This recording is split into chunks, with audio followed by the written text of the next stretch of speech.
भारत के स्वतंत्रता संग्राम में अपना समग्र जीवन व प्राण न्योछावर करने वाले ऐसे बहुत से वीर और वीरांगनाएं रही, जिनको या तो इतिहास ने भुला दिया या कहीं इतिहास के एक कोने में दब कर रह गई। नमस्कार दोस्तों, हम बात करने जा रहे हैं इतिहास में दफन उस वीरांगना के महागाथा की, जिसके शौर्य और पराक्रम ने अंग्रेजों के छक्के छुड़ा दिए थे, पर आज उनको शायद ही कोई जानता हो। उनकी स्मृतियों को सहेजने की उपेक्षा के कारण उनकी शौर्यगाथा धीरे धीरे इतिहास के पन्नों में गुम होती गई। ये वीरांगना थी तुलसीपुर रियासत की रानी ईश्वरी देवी। बलरामपुर सार संकलन पुस्तक के अनुसार महारानी ईश्वरी देवी का पूरा नाम ऐश्वर्य राज राजेश्वरी देवी था। वह तुलसीपुर के राजा दृगनारायण सिंह की पत्नी थीं। उत्तर प्रदेश में एक जिला है बलरामपुर, जिसका एक तहसील है तुलसीपुर। आज का तुलसीपुर तब एक समृद्धि रियासत हुआ करता था। एक समय जब राजा दृगनारायण सिंह अपने ननिहाल डोकम में थे, जो जिला बस्ती में पड़ता है, उस समय उनकी सेना राज्य के कमदाकोट में थी। ऐसे में एक अंग्रेजी शासक जिसका नाम बिंगफील्ड था कमदाकोट पहुंचता है। कमदाकोट पहुंचकर वह राजा के सैनिकों से कहता है कि राजा ने हमारी अधीनता स्वीकार कर ली है, इसलिए तुम सब भी हथियार डाल दो। वह राजा की सेना को इस तरह अपने जाल में फंसाता है कि सेना उसके चाल में फंसकर अपने हथियार डाल देती है।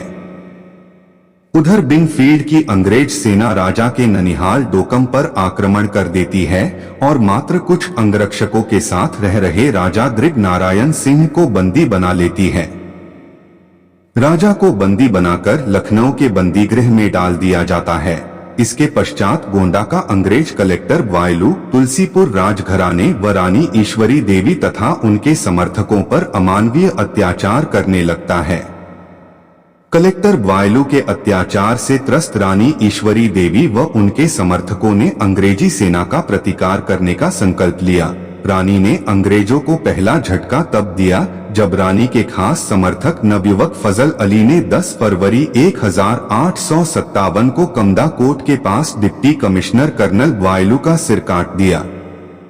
इस घटना ने अंग्रेजों को हिलाकर रख दिया था। 9 जून 1857 को सकरौरा की छावनी में सैनिकों ने विद्रोह कर दिया। उनके समर्थन में महारानी ईश्वरी देवी ने विद्रोह का झंडा बुलंद कर दिया और रण के मैदान में कूद पड़ी। 25 वर्षीय रानी ईश्वरी देवी अपने 2.5 वर्षीय दुधमुहे बच्चे को साथ रखकर अंग्रेजों के विरुद्ध मोर्चा खोले हुए थीं और अंग्रेजों को चोट पर चोट दिए जा रही थी। 13 जनवरी 1859 के एक दस्तावेज के अनुसार चादर में राजा दृगनारायण सिंह की रानी ईश्वरी देवी ने ब्रिटिश राज के खिलाफ बहुत बड़े पैमाने पर विद्रोह किया था।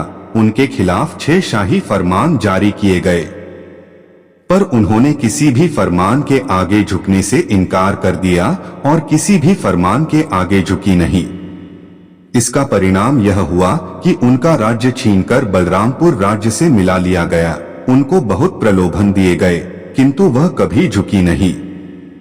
तुलसीपुर तो रानी के हाथ से निकल चुका था। फिर भी रानी आसपास के क्षेत्रों में छुपकर अपने कुछ समर्थकों के साथ अंग्रेजों के विरुद्ध अपना अभियान जारी रखे हुए थी। इधर घटनाक्रम नया मोड़ ले रहा था। गोंडा के स्वतंत्रता सेनानी राजा देवी बख्श सिंह घाघरा और सरयू के मध्य क्षेत्र महेंद्रपुर के समीप अंग्रेजी शासक कर्नल वाकर से युद्ध में पराजित होकर उतरौला के तरफ से अपने घोड़े से राप्ती नदी पार कर तुलसीपुर की रानी के पास आ गए। दूसरी ओर अंग्रेजों द्वारा पीछा किए जाने पर बेगम हजरत महल, शहजादी बिरजीस कद्र, नानाजी व बालाजी राव ने भी आकर तुलसीपुर रानी के यहाँ शरण ली। अंततः शरणार्थियों को बचाने की खातिर वह युद्ध से पीछे हट गईं और सभी को लेकर नेपाल चली गईं। कुछ समय बाद ही नेपाल में रानी का देहावसान हो गया। इस प्रकार अंग्रेजों के विरुद्ध एक और युग का समापन हो गया। यदि विषय पसंद आया हो तो कृपया सब्सक्राइब और लाइक करें। धन्यवाद।